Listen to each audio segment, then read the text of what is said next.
একটা জাতিকে ধ্বংস করে দিতে হলে তার শিক্ষা এবং সংস্কৃতি ধ্বংস করে দিতে হয়।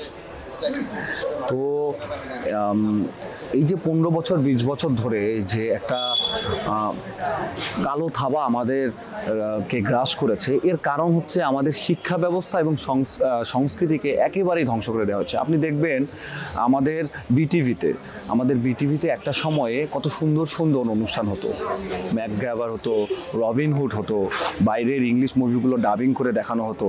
হ্যাঁ, তো এই জিনিসগুলো কিন্তু এখন আর নাই। এখন কি দেখানো হয়? জলসা, জি বাংলা, এবং সন্ধ্যার পরেই দেখা যাচ্ছে যে এগুলো দেখা হচ্ছে। আপনি এগুলোর কারণে আমাদের সমাজে ঝগড়া বাড়তেছে, বিবাদ বাড়তেছে। আপনি খেয়াল করে দেখবেন যে এই যে জলসা, জি বাংলা যেগুলো কলকাতা থেকে আসছে, সেইখানেও আপনার মমতা ব্যানার্জি একদিন বলছে যে এগুলো হচ্ছে গিয়ে সমাজে আপনার হিংসা তৈরি করতেছে। আপনার মনে আছে কিনা আপনারা দেখবেন। তো আমরাও তাই মনে করি যে এগুলো আসলে ফ্রুটফুল কোনো জিনিস না।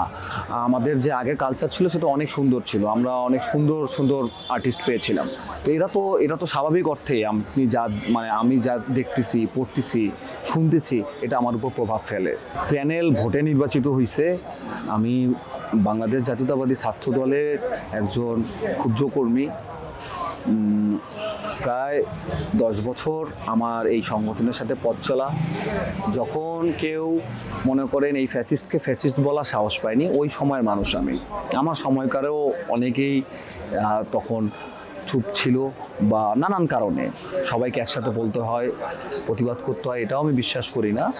যখন তারা বলে তখনই পরিবর্তনটা আসে, সেটার জন্য আমার 10 বছর লেগেছে।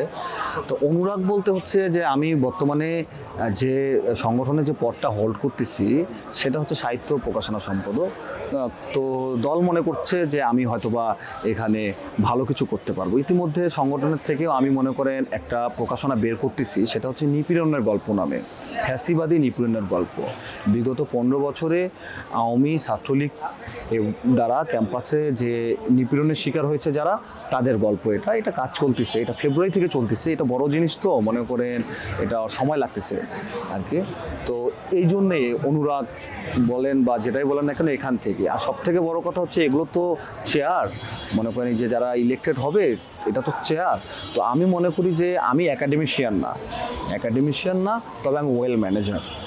তো আমি এটা ভালোভাবে ম্যানেজ করতে পারবো এবং আমি এই জগতে সকলের নিডস এটা আমি মনে হয় খুব ভালোভাবে পূরণ করতে পারবো। এটা আমি বিশ্বাস করি, এটা আমার কনফিডেন্স আছে। আমার মতো কেউ পারবে না।